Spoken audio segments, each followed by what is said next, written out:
So let's talk about love and define love. It says here, profoundly tender, passionate affection. And that is a good definition of love.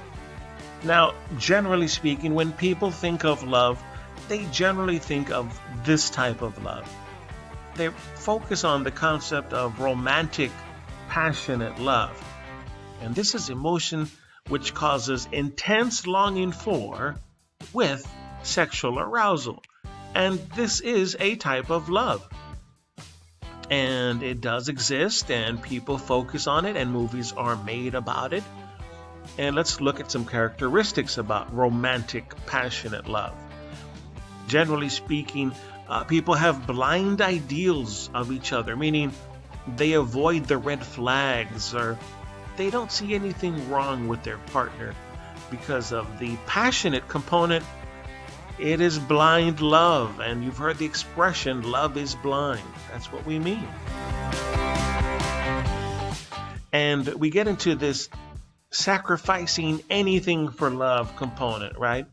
And another focus that movies have focused on, that no matter what it takes, they'll sacrifice anything to make sure that the love is successful. And many times when it comes to this romantic, passionate love, people feel, well, it's impossible to ever love again. It can't be ever this intense. It can't be ever this phenomenal. And that is incorrect. Of course, with time and healing, we can learn to love again. Now, there is another type of love, and it's this type of love. It's companionate love. And this is long-term love. This is deep, affectionate attachment bonds. Now, this is the type of love that lasts years and into decades. Companionate love is difficult because we're trying to work with a partner for the long term and make sure that both parties are satisfied and happy in the relationship. This type of love is altruistic. It's not focusing on yourself. It's not focusing on you, but focusing on what's best for the couple. And you will make sure that you'll do whatever it takes to make sure that both of you are happy and you're not focusing on yourself.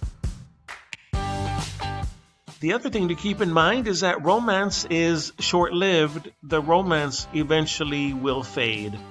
And that's where the companionate long-term love comes into play. So keep these things in mind when it comes to companionate long-term love. Let's talk a little bit about dating and look at a couple of dating theories. Now, the first one is called filter theory. Now, filter theory, pretty simple. We sift single people by a very specific criteria, right? And we look at the people that are around us, and we look and try and make a judgment as to who is the best match.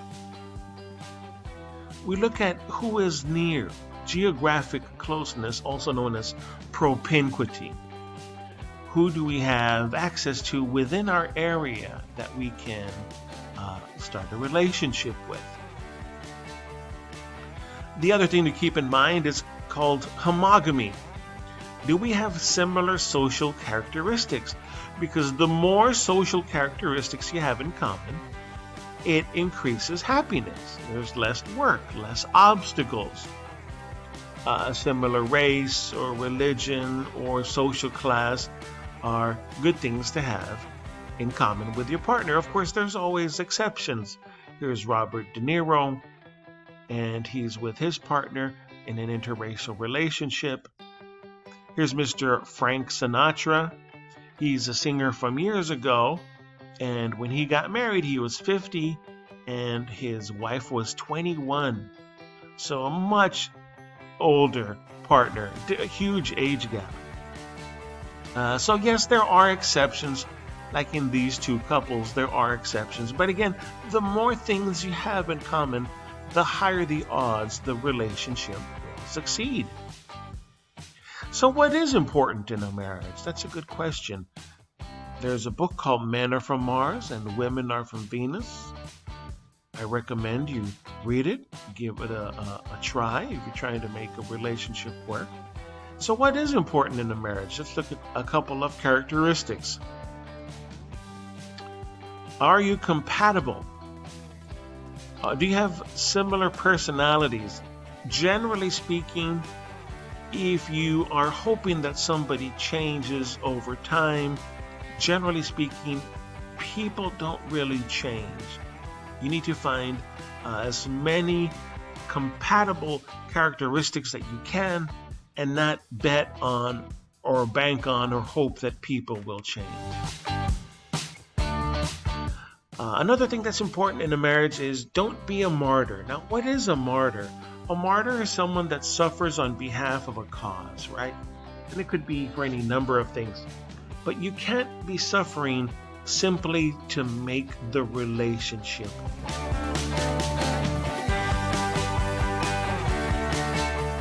Another thing that's important is you have to announce your deal breakers right from the start. What are your deal breakers?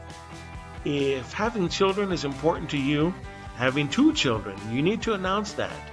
That way, if your partner is not wanting to have children, well, then that would be a deal breaker. So, take into consideration, what are your deal breakers? You're allowed to have a few. Make sure you know what they are so that if the deal is broken, maybe you need to be out of the relationship. Letter B, be flexible. Adjust to the differences between the two of you. You're not going to control anybody, so you do need to pick your battles. Obviously, you can't fight over everything. That would be difficult. That's why you got to be flexible.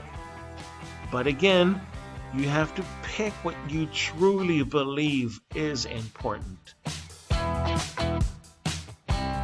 You have to have a positive attitudes. Do you have a friendship with your partner? Do you genuinely like each other?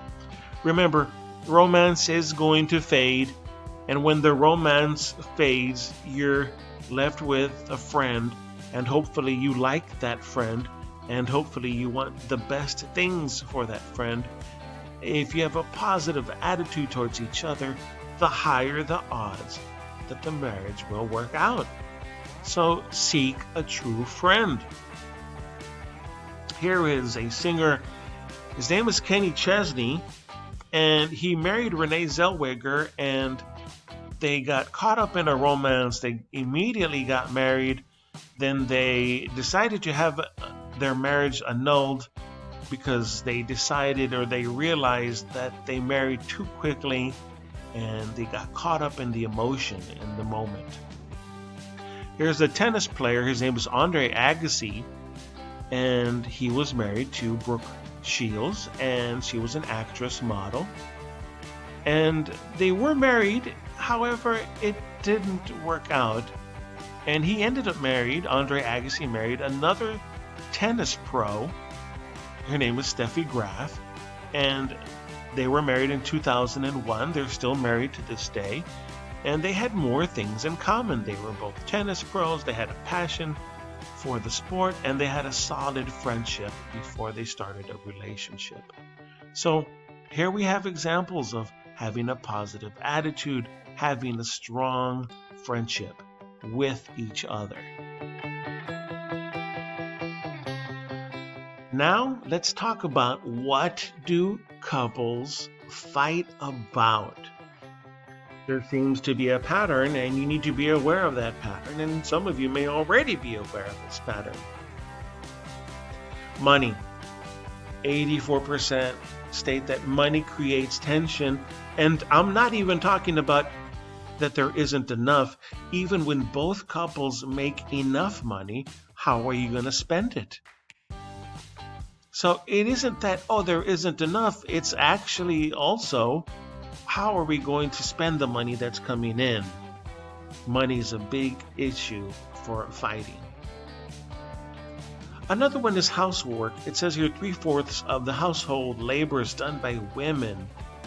So when the majority of the work is done by women, you could see why that would create tension in the household. Everyone needs to do their part, and if one of the partners in the relationship has resentment, there's going to be some fighting. Finally, we have here fidelity. Another word for fidelity is trust. Losing trust at the beginning of the relationship is way worse than after years of marriage. When there isn't any fidelity or trust, that could create a lot of tension and a lot of fighting.